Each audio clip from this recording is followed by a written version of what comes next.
네, 2019년 12월 9일입니다. 월요일 일장이기 때문에 주간 증시 전망을 말씀드리도록 하겠습니다.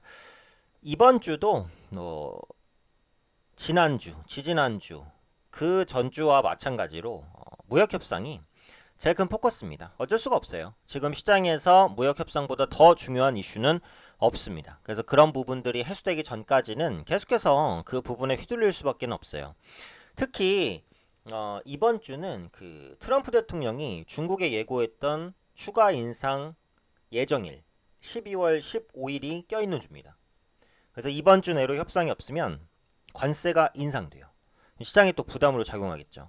그래서 이번 주는 15일이 임박할수록 시장의 변동성이 커질 수 있다. 이게 기본 베이스입니다. 그래서 이 부분을 좀 깔고 대응을 하시는 게 좋을 것 같아요. 우선은 미국 시장부터 한번 보겠습니다. 3대 지수 모두 상승했습니다. 다우지수, 나스닥, S&P 500 그쵸? 전고점까지는 못 갔지만 지금 보시면은 전고점 돌파를 다시 한번 시도하고 있어요. 역시 이제 미국은 강하다라는 부분을 알 수 있겠는데 일단 미국에서 가장 긍정적이었던 부분은 고용이 좋았습니다. 11월 실업률이 3.5%. 3.5%면은 그래도 100명 중에 3.5명은 취업 못한 게 아니냐? 맞죠? 하지만 실업률이 0%인 국가가 있을까요? 없습니다.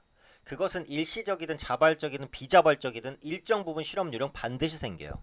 그래서 3.5% 정도 실업률이면 굉장히 낮다고 봐요. 사실상 완전 고용.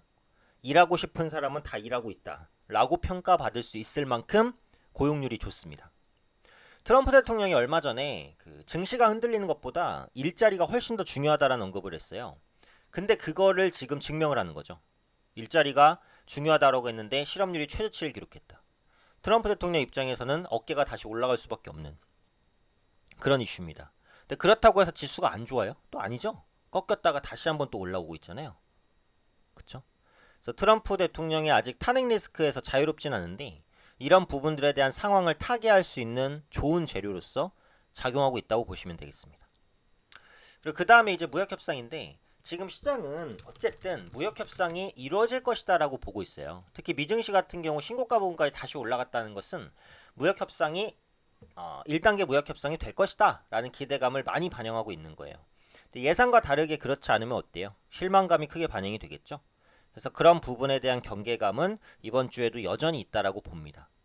그래서 백악관에서 나오는 언급을 보면 그 1단계 합의가 가까워졌다라고 하고 있어요. 하지만 그러면서도 합의가 되지 않을 가능성도 있다라고 하고 있어요. 뭔 소리야 이게?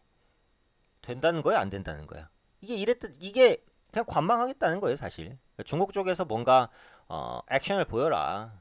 네, 라고 이제 중국을 압박하고 있는 거죠. 이게 보시면은 트럼프 대통령이 홍콩 인권법에 서명을 했죠. 그 다음에 중국에서 약간의 보복 조치가 나왔죠. 그러면서 무역 협상이 또 교착으로 들어간 거거든요. 그래서 이 부분을 15일 전에 해소할 수 있는지가 굉장히 중요한 관건이 되겠습니다. 그리고 이제 하나 더 주목할 게 유가인데 국제유가 보시면은 거의 2개월간 WTI 기준으로 계속 올라오면서 60달러 선까지 거의 왔어요. 이게 그 지난주에 있었던 오펙에서 50만 배럴 추가 감산에 합의를 했습니다. 그쵸? 오펙에서 50만 배럴 추가 감산에 합의를 했단 말이에요. 그러면은 감산을 유지한다는 것도 아니고 추가로 더 줄이겠다는 거예요, 생산을. 그럼 가격은 어쨌든 인상이 될 수 있는 요인이잖아요. 특히 아람코가 이제 그 한국의 시가총액을 다 합친 것보다 더 큰 시가총액을 가진 아람코가 성장하면서 유가가 반등하는 게 아무래도 아람코 상장시키는데 유리하잖아요. 그래서 이런 이해가 맞물려서 유가는 아마 더 올라갈 것 같아요. 그러면은 지금 부진했던 정유주나 화학주가 반등할 수 있는 가능성을 타진해 볼 수 있거든요. 그래서 그런 부분들을 시황에 녹여서 전략까지 연결시키면 좋을 것 같습니다. 국내 증시로 한번 보겠습니다. 코스피 같은 경우 지금 보시면은 0.42% 정도 상승, 코스닥은 약간 꺾였어요. 그렇죠? 오늘 이제 60일 이평선을 돌려낼 수 있을지 굉장히 중요해요. 이 약간의 그 연두색 선이 60일 이평선이니까 이 부분을 돌려낼 수 있을지를 보셔야 될 것 같고요. 이벤트들이 많습니다. 앞서 15일 전에 무역협상 제일 중요한데 FOMC 회의 예정돼 있죠. 이번에 FOMC에서는 100% 금리 동결입니다. 거의 100%라고 보고 있어요. 그래서 주목도가 좀 떨어질 건데 그래도 파월 의장이 금리를 동결한 이후에 어떤 언급들을 하는지 이런 부분 정도는 좀 체크를 해보실 수가 있을 것 같고요. 그 다음에 그 22회의 예정돼 있습니다. 22회의도 사실은 뭐 이렇게 뚜렷하게 나올 거 없어요. 지금 22 같은 경우에는 그 완화 정책, 부양 정책 시행하고 있잖아요. 그래서 이런 부분들이 앞으로도 연속적으로 이어질 것이다. 뭐 이 정도의 언급을 할 것으로 보입니다. 그래서 지금 당장은 22회의에서도 뭔가 뚜렷한 얘기나 이런 부분이 나오진 않을 것 같고, 조금 더 중요한 건 영국의 조기 총선입니다.